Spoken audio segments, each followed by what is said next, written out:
Let me tell you a story about international hypocrisy. Not subtle hypocrisy, not whispered hypocrisy.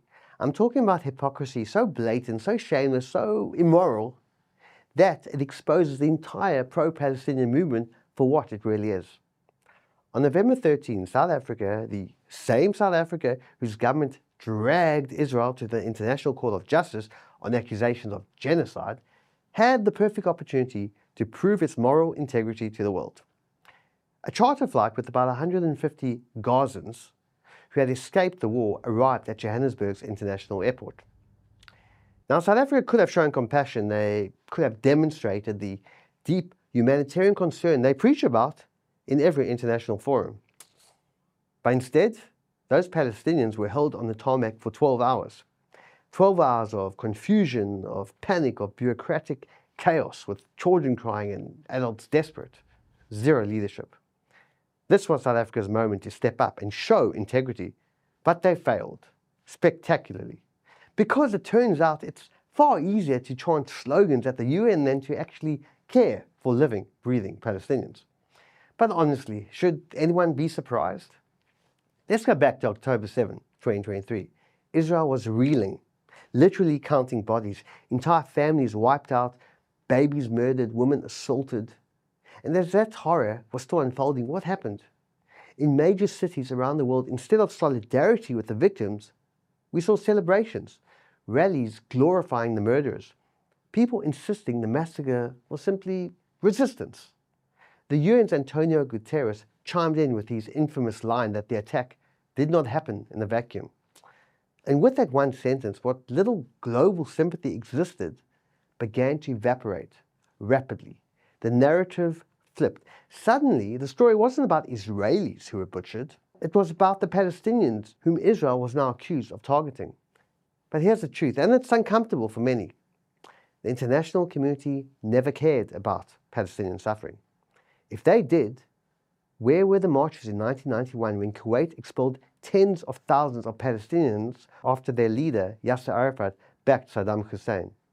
Where were the global protests when Lebanon slammed its doors on Palestinians fleeing Syria's civil war?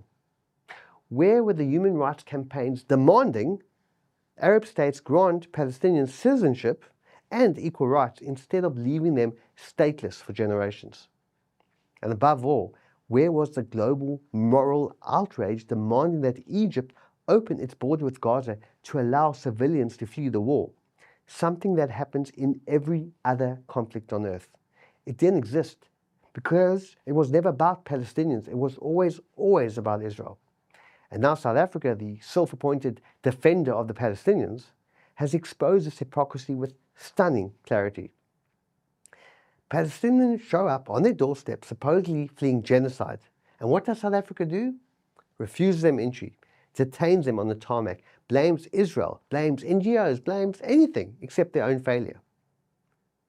When South Africa took Israel to the AIJAC, it wasn't about moral outrage. It was political theatre, a modern Salem witch trial. But now the mask has fallen, and South Africa isn't alone. Hamas murders Palestinians in broad daylight. Silence.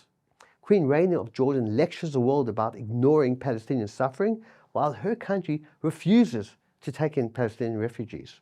Egypt warns of genocide and ethnic cleansing while keeping the Rafah border shut.